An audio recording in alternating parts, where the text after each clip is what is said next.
Anyways, yo guys, what's up?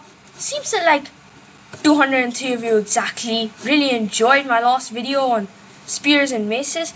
So I thought, hey, the spear hasn't come out yet, and I'll probably make a video on that, like spear alone, soon, right? But the mace, it's kind of been out for a few thousand years or something, like minimum, at least. And well, there have been so many people finding strategies for it, yet so many of you watching my videos right now are probably still like, huh, how do you do that? And in this video, I'm gonna tell you exactly how do you do Elytra-Macing in specific, because well, I can do it kind of consistently because I found a specific kind of little method I can use to get it consistent. And you guys can also do that too. There are multiple methods. There's one way that you can pretty much master it within a single day and literally offhand total at the same time. But there are also different ways. And today I'm gonna teach you all of them because why shouldn't I? What's the reason not to, you know? And so, the first method we're gonna have is gonna be, well, all I'm gonna teach you guys today is Elytra-Macing. But even in the first place, I like the offhand Elytra because it makes it a few thousand times easier to do stuff. And as usual, let's get our usual test subject, the Wither Skeleton, whom we shall torture throughout all of my training videos. Spam rip Wither Skeleton in the comments, please, if you feel like you have the time. And so basically, the first method is, well, you basically have to try to Elytra properly, switch chest plate, and if I had the right keybinds, I would have made that. Now you see, you can do this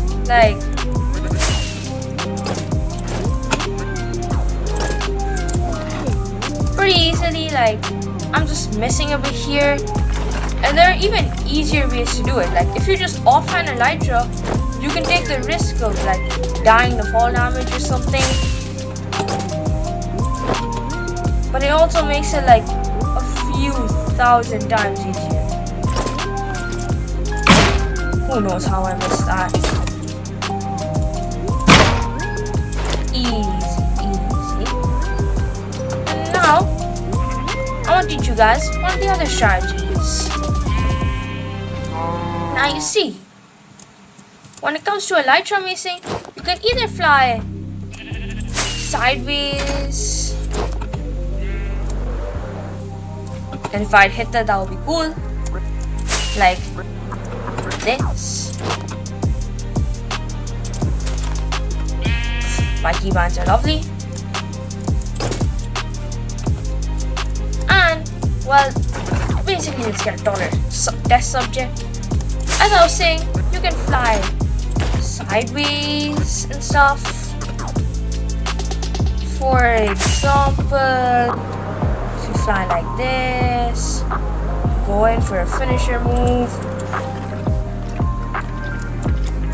If my mouse wasn't so terrible, if it actually right clicked, like it just did right now. Okay, that was a clean mission. But anyways, that kind of strategy I find it a bit hard, so I just like to take the risk of dying to fall damage and basically just do this.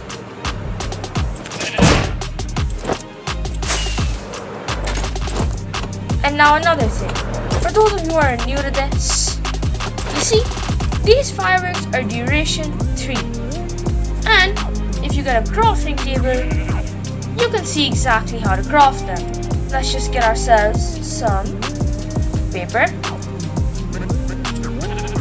and a bucket ton of firework charges. as you can see over here, stupid rocks, you place this and you do this. Anyways, I'm extremely skilled. Let's just find a recipe somewhere here. You know what? Search that one wiki. Search that one wiki, okay? I'm not Wikipedia. But even so, you get the gist. I'm pretty sure you can use like firework charges of some sort. Do that. And since I'm literally I'm gonna hit a back jump like Evo. I'm gonna get her backwards 360. I'm gonna hit her backwards 360. Oh my god, I'm very different. Anyways, now you see, as I was saying, firework duration 3 fireworks. Now, let me show you the different types. Firework duration 2 are basically like the middle type, you know, 1, 2, 1. Now you can see, with these, you fly somewhere far, and if you take off your elytra mid-air, and then you like put it back on, nothing's gonna happen. Nothing in the slightest. Same if you do with the duration 1 firework, which you must have already expected. With the duration 3 firework, as you might have seen like a few thousand Wemble videos, duration 3 fireworks can be taken off to fly even faster. I have extreme amounts of skill and this guy was gonna die because it made me look bad in base PvP. Boom. Now as you can see, these ones they're extremely terrible. Use firework duration 3 fireworks. And now I'm gonna tell you how you can do this with like your chest plate offhand.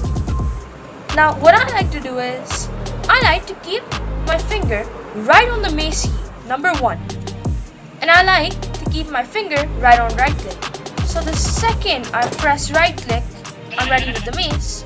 And if I had skill, the sheep would be dead. Boom.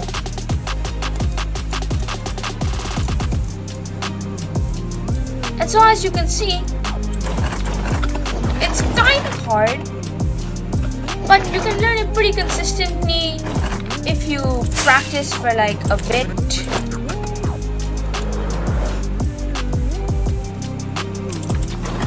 And I completely messed up my keybinds there. Now as you can see,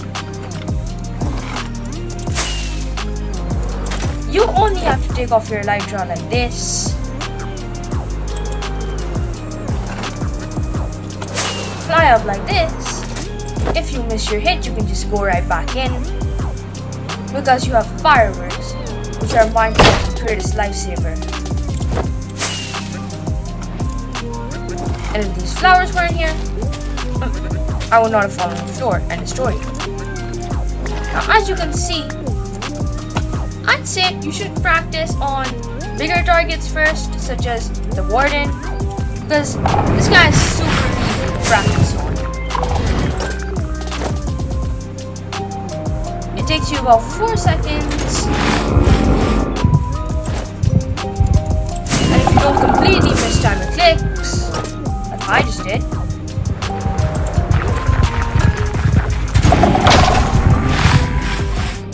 you'll be pretty much fine. Now, as you can already see, I think for a beginner, you should probably use offhand chest plate, because not only is it easier, but with Firework duration 3, all you have to do is just do that. And if you're flying sideways, even better. Overkill. Interesting.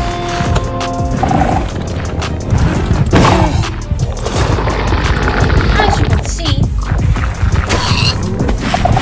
this strategy is like extremely OP, and you can use it pretty consistently. It's fun to use, feels satisfying, and overall it's good. Well, 1 vs 3 is kind of overkill. kill, like the challenge literally says.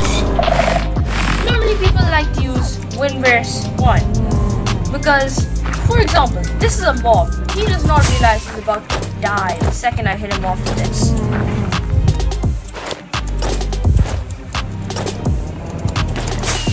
As you can see, he's a mob. He doesn't realize he's about to, die. He doesn't know how to get out of the way. He doesn't think to get out of the way. He's so innocent, I mean innocent. Now you see, if I had Wind Burst, since I have Wind Burst 3, if I stop putting this guy out instead, okay, nice. Since I have Wind Burst 3, it's so much easier for him to get away.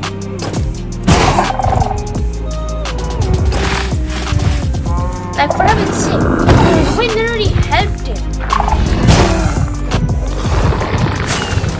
And also, if you think it's good to fly up to the clouds, it's actually, like, that's something they only do in scripted videos, okay? It is really, really, really hard to do. The faster you go down. And, on top of that, the velocity of it just makes it harder to go faster you go down too. Unless you use multiple fireworks, you'll probably end up going really slow at the end of it. And your opponent will just be able to see exactly where you are. And just like know to, get away from the hit. Something insane like that. I was about to put that down so it would not be embarrassing. And as you can see, after the ward, you can move down to a smaller target like a skeleton, for example.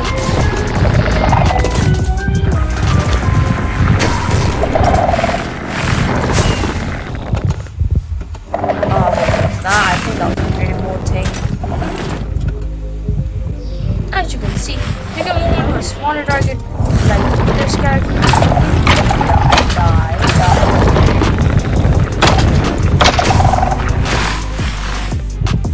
Anyways, you can move on to a smaller target like the Wither Skeleton once you feel like extremely good with the wardens. And I've just been practicing with wardens for like ages, so I've basically got the feel of it right now.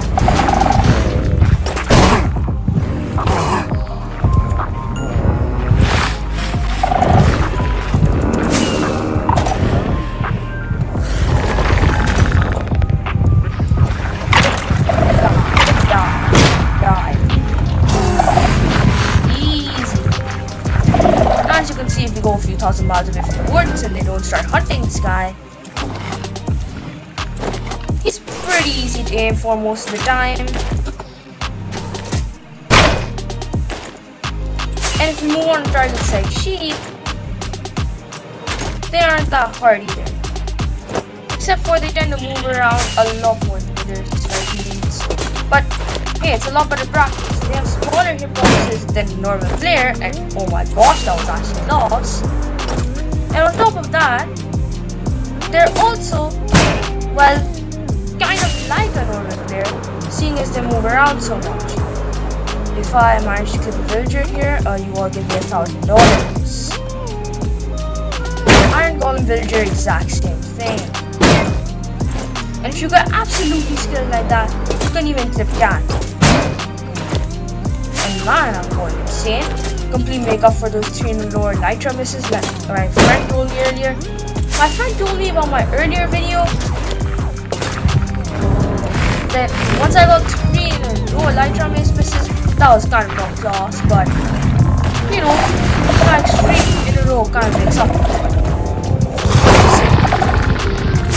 But anyways, have a good time, and without further ado, let's just end this video. Because, well, that's just what we do here. You've probably learned your Elytra-Macing pretty well, and that's it. You're probably an expert if you practice this a lot. Just literally practice this so much that your mind blows up, staring at wardens and spawn eggs and maces, and I just lost my mace, that was class. And so many other things. Just keep on going till your mind blows up staring at the maze. And I'm not saying do it for months and months. Just practice this for like a week or so. All of the skills that I have right now and those insane clips I got on like the cat and the villagers and stuff, that was simply like, literally, I only practiced for a week and a half. And by week and a half, since I'm a kid, like, I literally only did it on Saturday and Sunday. So, 4 hours and I'm off today. Because I kind of like thought of offhanding Elytra, even though it's riskier. Hey bro, higher risk, higher reward. So, at the end of the day, we should probably know it pretty well by now. Just practice it a lot. Make sure you get confident with it. And like, you're mastering like a game, basically. This is the first time practice makes perfect actually counts. Not that one thing your master teacher told you in 6th grade. And so like, have a good day and but enjoy yourself, I guess. Or you can just stare at my mace right now. Have a good time.